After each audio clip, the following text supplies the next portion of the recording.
The third week of the invasion brought a development that shook Vexthor's confidence to its foundation when his intelligence officers reported that humans had successfully captured one of his command ships during a boarding action, led by a team of elite soldiers commanded by someone named Kevin Price. The boarding assault had been executed with precision that rivaled his own special forces, using cutting torches to breach the hull and explosive charges to disable internal security systems before his crew could mount an effective defense. Inside the captured vessel, the humans had found star charts showing the locations of all his territory, communication protocols that would allow them to intercept his fleet orders, and most critically the coordinates of his primary supply depot orbiting a gas giant in the Proxima system. What happened next was something no other species had ever attempted in all his years of conquest. The humans stopped playing defense and went on the offensive with an audacity that seemed to ignore every logical assessment of their chances of success.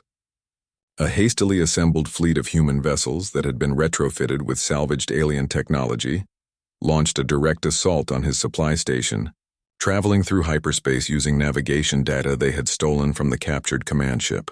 The fleet was led by a carrier vessel called the Defiance under the command of Captain Linda Shaw, and intelligence reports indicated she was a career naval officer with no prior experience in space combat who had been training pilots just months before the invasion.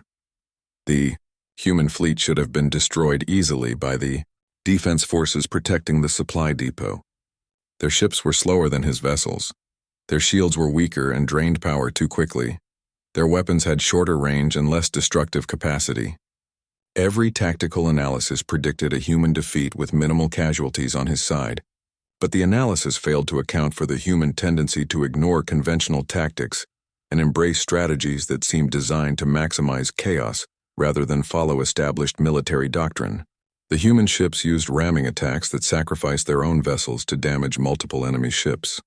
They launched boarding parties that captured his ships from the inside, while the crews were focused on external threats. They even detonated their own damaged vessels near his formation to maximize the explosive damage in ways that suggested they valued mission success over crew survival. Captain Shaw's carrier took a direct hit from plasma fire that tore through the hull and vented atmosphere from 3 decks, killing dozens of crew members and crippling the main power systems.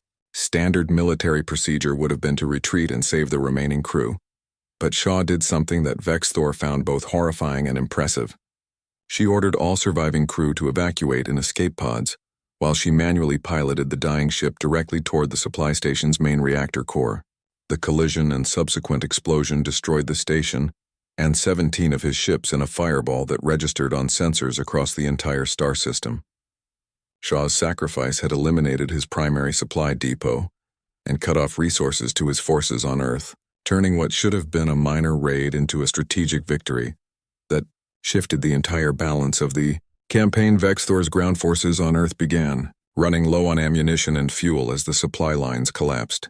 The humans sensed this weakness like predators smelling blood and increased the intensity of their attacks across all fronts. In New York, Lieutenant Morrison's forces launched a night assault that recaptured the Central Park area and pushed his troops back toward their landing zones. In Tokyo, resistance fighters led by a young college student named Akira Tanaka deployed electromagnetic pulse weapons that disabled an entire battalion of his mechs in a single coordinated strike.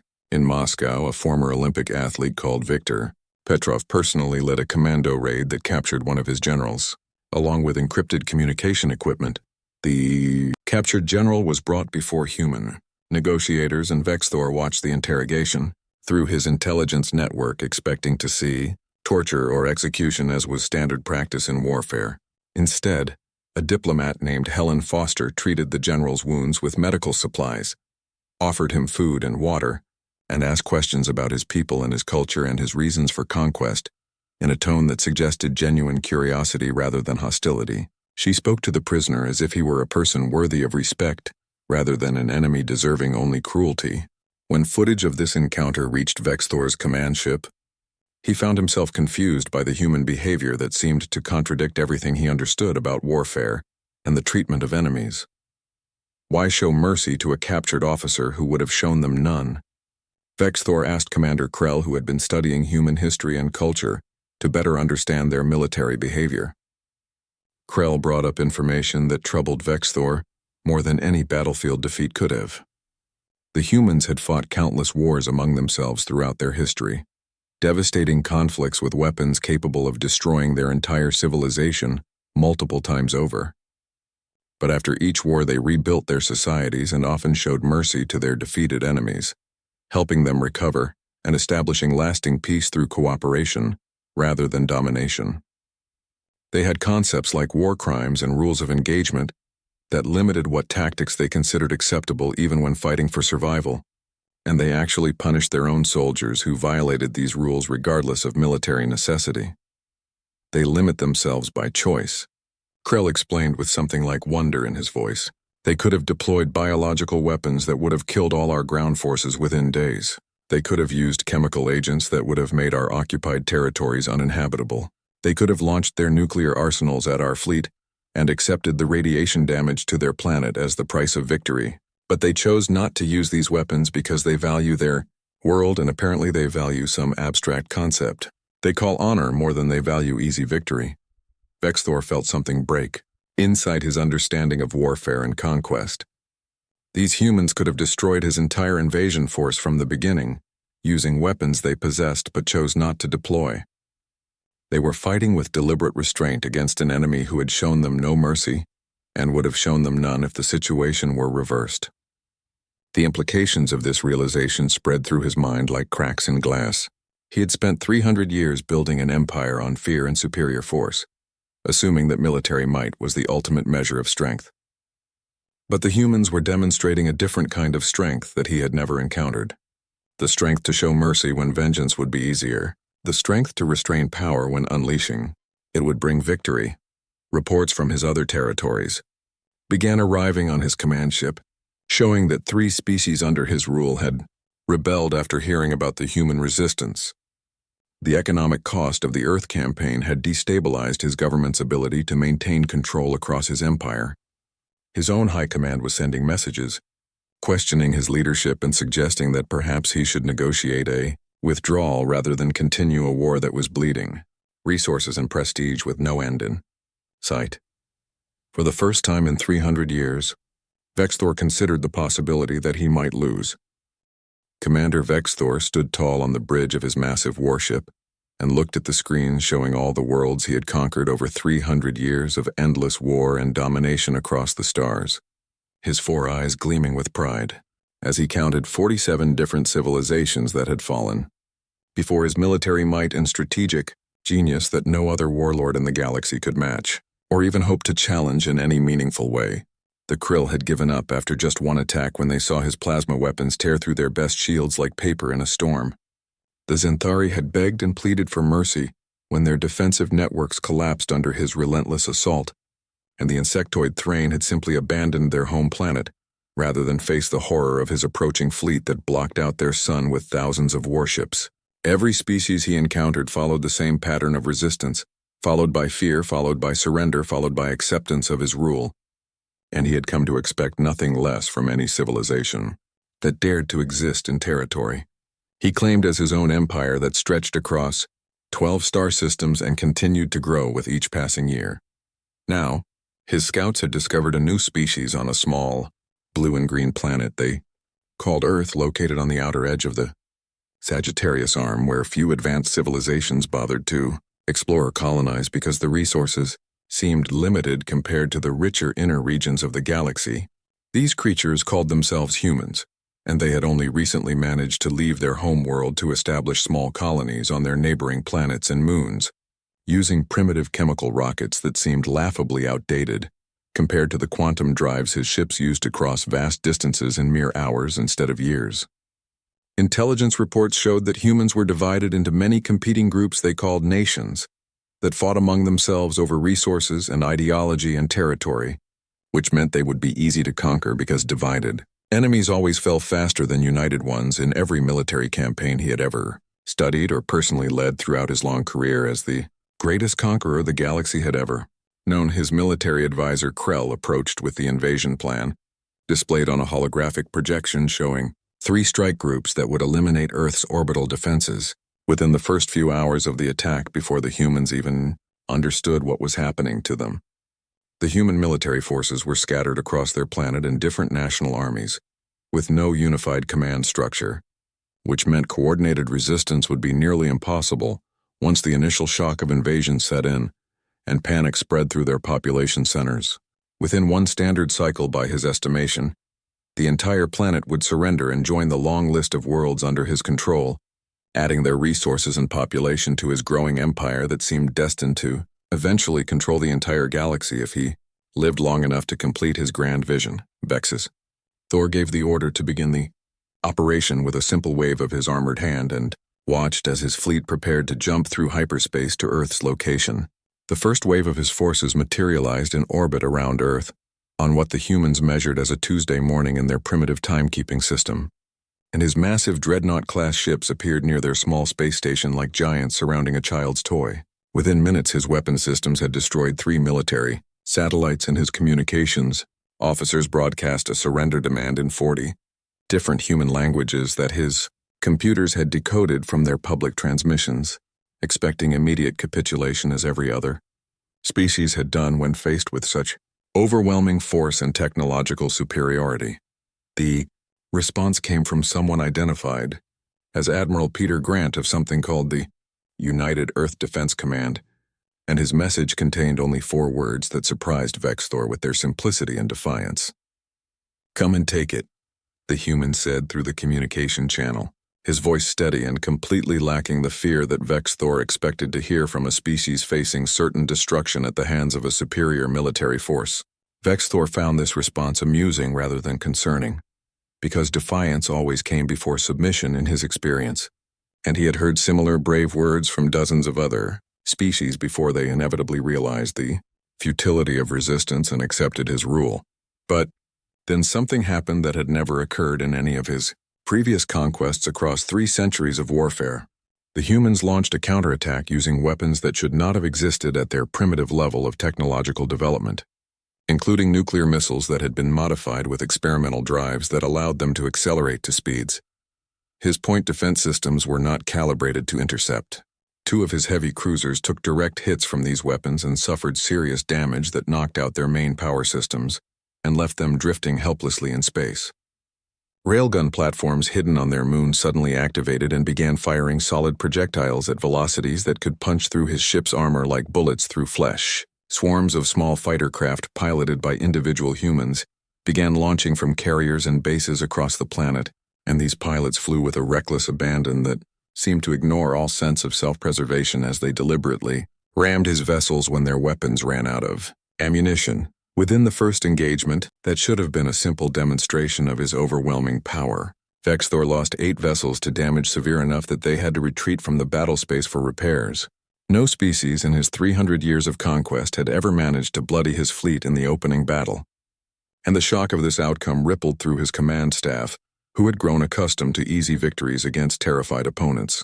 Vexthor stared at the damage report scrolling across his screens and felt something he had not experienced in decades. A cold sensation in his chest that might have been fear, or might have been respect, or might have been some combination of both emotions that his warrior culture did not have proper words to describe. He ordered his fleet to regroup and analyze the human tactics while his engineers worked to repair the damaged ships and recalibrate the defensive systems to account for these unexpected weapons. The humans had somehow compressed decades of military technological advancement into a fraction of the normal development timeline, suggesting a capacity for rapid innovation under pressure that exceeded anything in his intelligence files.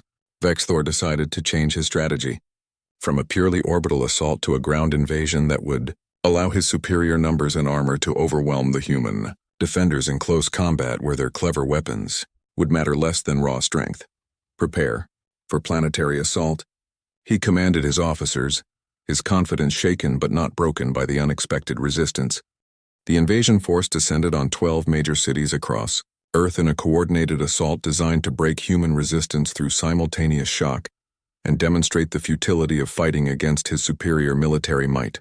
New York, London, Tokyo, Mumbai, São Paulo, Lagos, Beijing, Moscow, Sydney, Cairo, Mexico City, and Los Angeles all saw the sky darken with his atmospheric dropships carrying battle mechs and infantry squads that had conquered countless worlds before this one. Vexthor watched from his command ship in orbit and expected to see the usual pattern of panicked civilians fleeing in terror, while scattered military units retreated to regroup, but instead he witnessed something that defied all his experience and understanding of how conquered species behaved when faced with overwhelming force. The humans fought back, with a ferocity that seemed to ignore all rational calculation of their chances of survival. In New York, a military officer named Lieutenant Jake Morrison coordinated the defense from a makeshift command post, and his voice remained calm over the communication channels as he directed his forces to engage the invaders.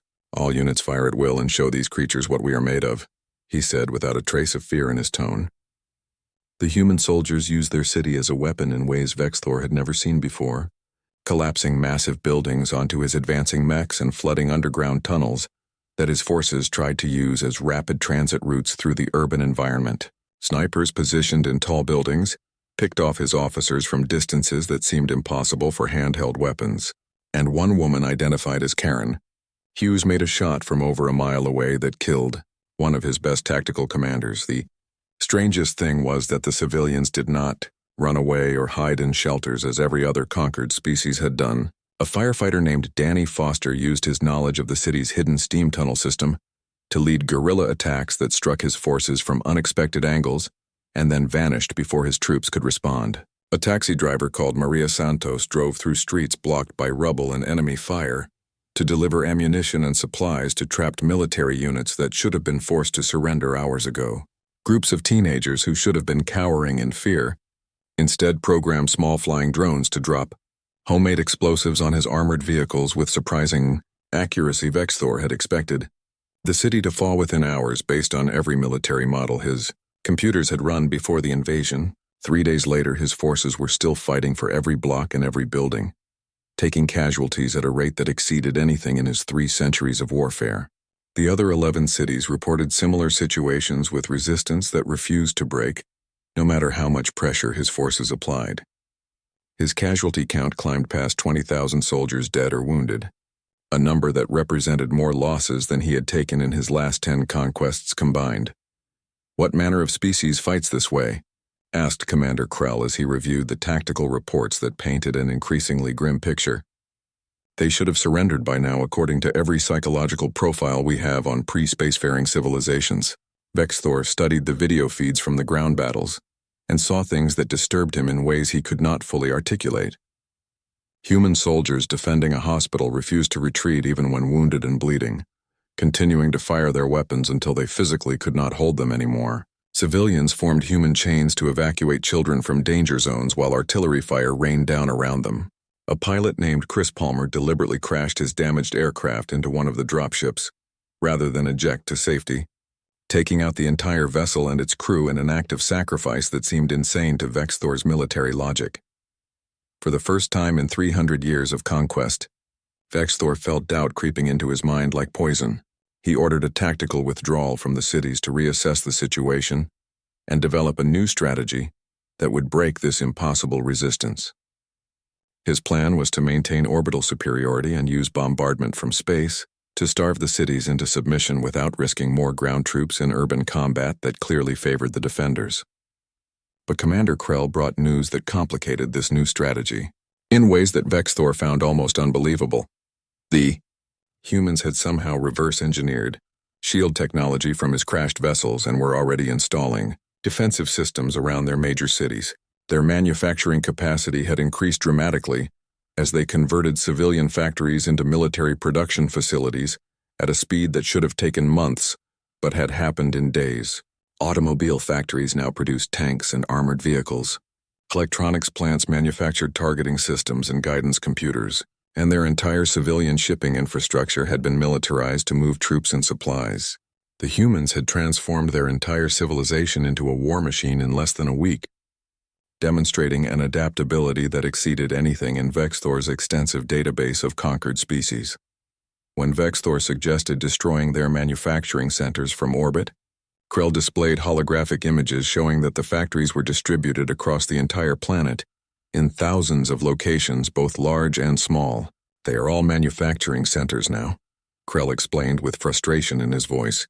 Every city, every town, every small settlement has converted whatever facilities they have into producing something useful for the war effort.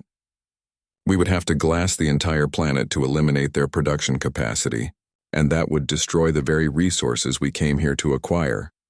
Vexthor realized he had made a fundamental error in understanding these humans. He had assumed they would behave like every other pre-spacefaring species he had encountered, surrendering when faced with superior technology and overwhelming force. Instead, they had revealed capabilities that suggested they were far more dangerous than their primitive space travel had indicated. The reports from his intelligence officers painted a picture of a species that had fought countless wars among themselves, using weapons devastating enough to destroy their entire planet multiple times over. Nuclear weapons, biological agents, chemical warfare, all sitting in stockpiles that the humans had chosen not to use against his forces, despite facing possible extinction. Why are they holding back? Vexthor asked as he studied the inventory of human weapons that remained unused. They could have deployed these weapons of mass destruction against us from the beginning. Krell explained that the humans seemed to value their planet too much to damage it with their most powerful weapons, and they apparently had concepts like rules of engagement and war crimes that limited what tactics they considered acceptable, even when fighting for survival. They limit themselves by choice, Krell said with obvious confusion. It makes no tactical sense, but the evidence is clear, that they possess weapons they refuse to use. Vexthor felt the cold sensation in his chest grow stronger as he contemplated the implications of fighting an enemy that could have destroyed his fleet with weapons they chose not to deploy for moral reasons he did not fully understand. The second month of the invasion had devolved into a stalemate that frustrated Vexthor more than any military defeat ever could have. His fleet controlled the orbital space around Earth and could destroy anything that tried to leave the planet's atmosphere, but he could not pacify the surface no matter how many troops he deployed or how much firepower he brought to bear against the cities. The humans controlled their homeworld and continued to resist with undiminished intensity, but they lacked the ships and technology to dislodge his fleet from the high ground of space. Both sides were bleeding resources and personnel in a grinding war of attrition that neither could truly win without destroying everything worth fighting.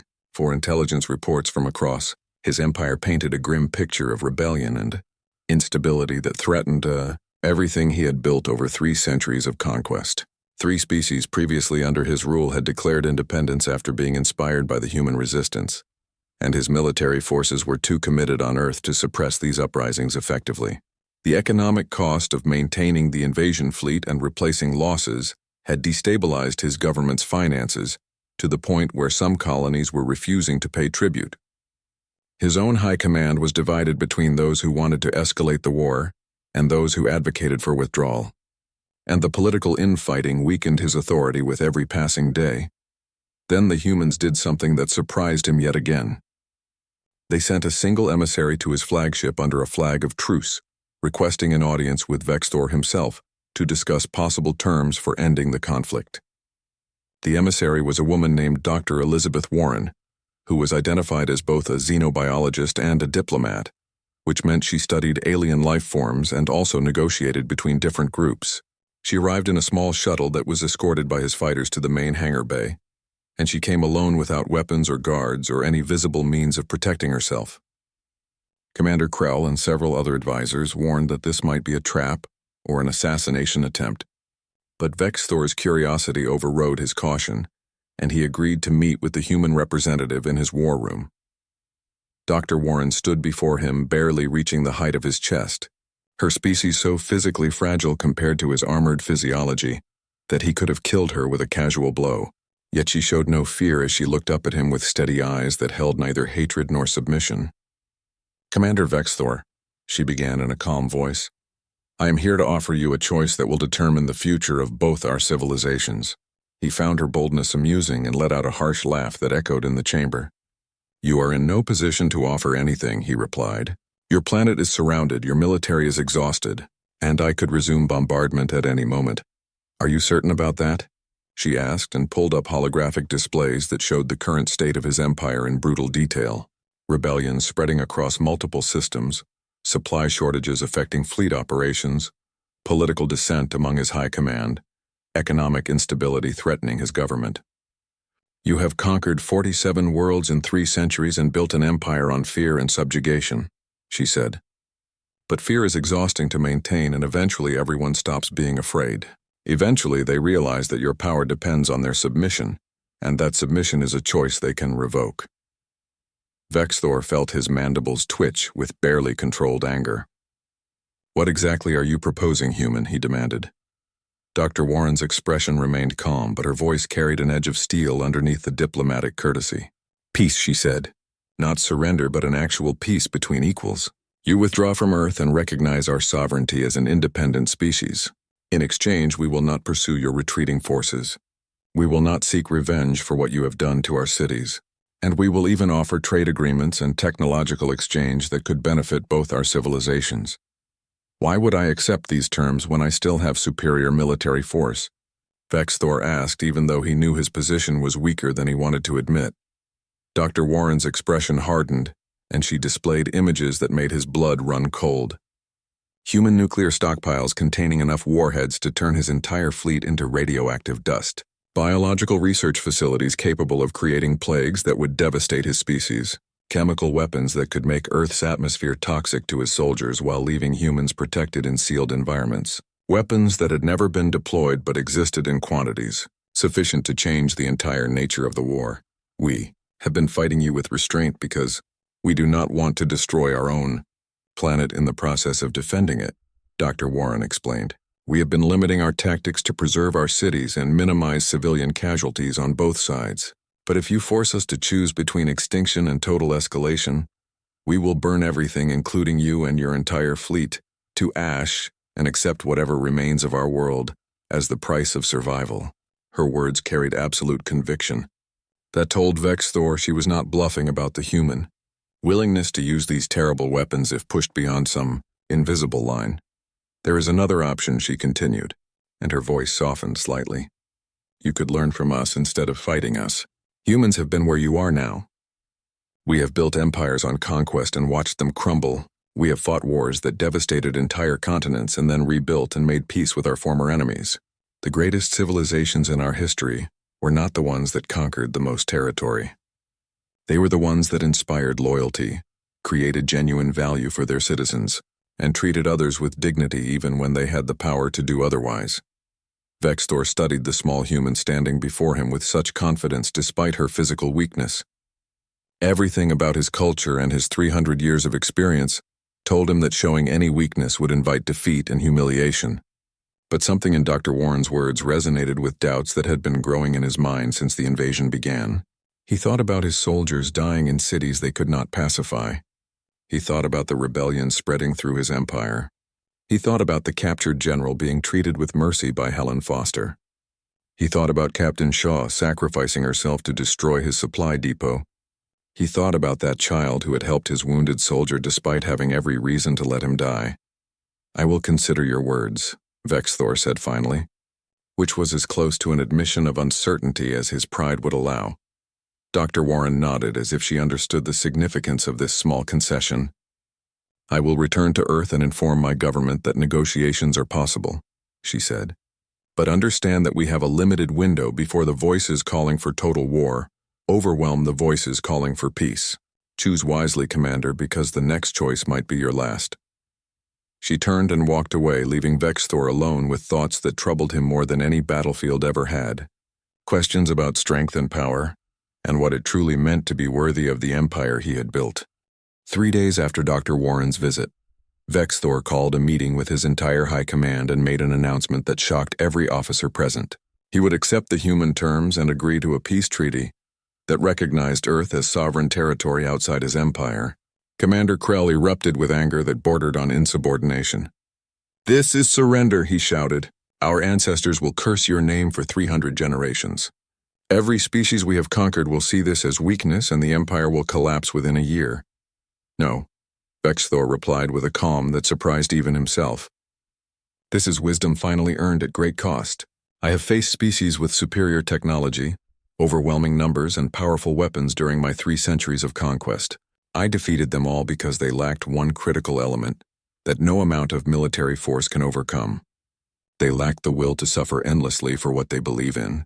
They lacked the strength to show mercy when vengeance would be easier.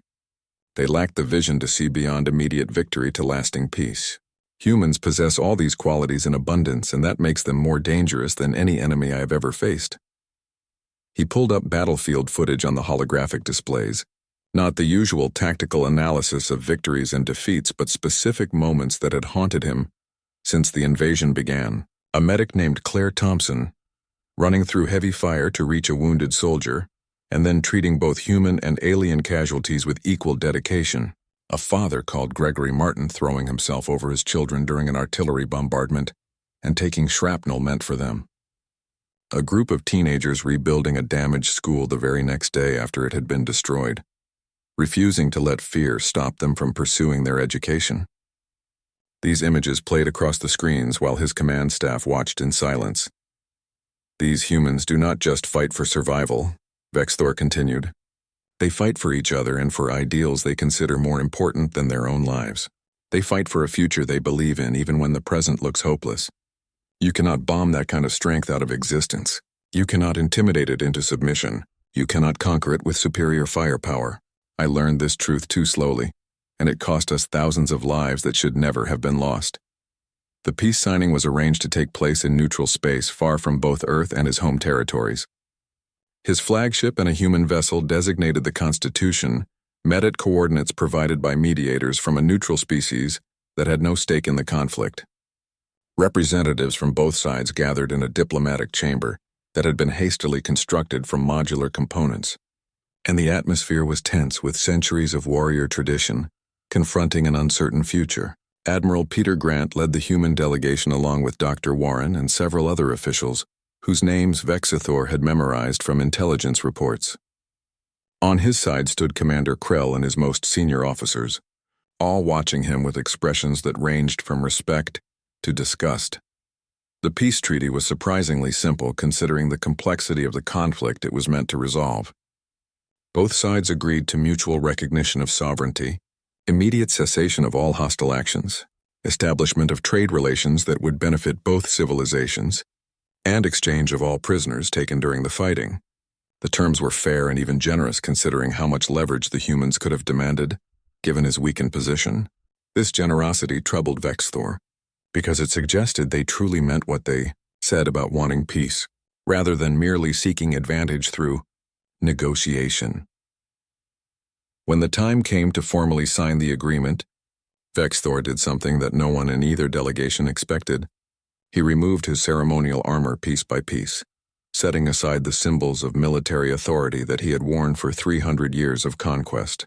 Then he knelt before the human delegation, not in submission or defeat, but in recognition of something greater than military victory. The gesture sent shockwaves through both groups, and several of his officers looked ready to draw weapons at what they saw as an unbearable humiliation. I have conquered many worlds and defeated countless enemies, Vexthor said in a voice that carried across the chamber and through the communication channels, broadcasting this moment to billions of watching beings across the galaxy. I believe that strength was measured in victories accumulated, in territories claimed, in subjects forced to bow through fear and superior firepower. You have shown me that I was wrong about everything that mattered. True strength is measured in what you choose to protect, in what you endure for principles larger than yourself, in what you refuse to compromise even when compromise would bring easier victory. Admiral Grant stepped forward and extended his hand in the human gesture of respect and equality between worthy opponents. Vexthor studied the offered hand for a long moment, understanding that accepting it meant accepting a new way of thinking about power and leadership. Then he grasped the Admiral's hand firmly and felt something shift in his understanding of the universe and his place within it. You did not make me kneel through military defeat, Vexthor said quietly. You made me kneel through the example of who you are and what you represent. The treaty was signed and transmitted across communication networks that spanned the known galaxy. On Earth, the human forces erupted in celebration that their long nightmare was finally ending. In Vexthor's territories, the response was mixed, with some seeing his actions as wise adaptation, and others seeing only weakness and betrayal of tradition. But news of the peace agreement spread rapidly to other species under his rule, and within months 12 more worlds negotiated their independence using the Earth Treaty as a template. Three other species chose to remain in alliance with Vexthor, but as partners and equals rather than conquered subjects, forming a new kind of coalition based on cooperation rather than fear. Vexthor himself changed in ways that surprised everyone who had known him during his years of conquest. He studied human philosophy and read their histories, learning about their capacity for both terrible violence and extraordinary compassion existing within the same species. He became an advocate for what humans called ethical warfare, the idea that how you fight matters as much as why you fight and what you fight for. 20 years after the peace treaty, when a new threat emerged from the galactic core in the form of a hive mind species that consumed entire worlds, it was Vexthor who proposed a defensive alliance between his coalition and the humans. The combined forces fought side by side against the new enemy, human ingenuity and adaptability complementing his military experience and strategic knowledge. Commander Krell, who had opposed the peace treaty so bitterly, found himself commanding a joint task force alongside a human general named Paul Martinez. After a brutal battle where they saved each other's lives multiple times, Krell admitted something he never thought he would say. "I understand now why you knelt before them. These humans do not fight merely for victory. They fight for something bigger than themselves, and that makes them the most dangerous allies and the most formidable enemies in the galaxy." The legend of the Warlord who knelt before humans spread across every civilized world, carried by traders and travelers and refugees seeking hope.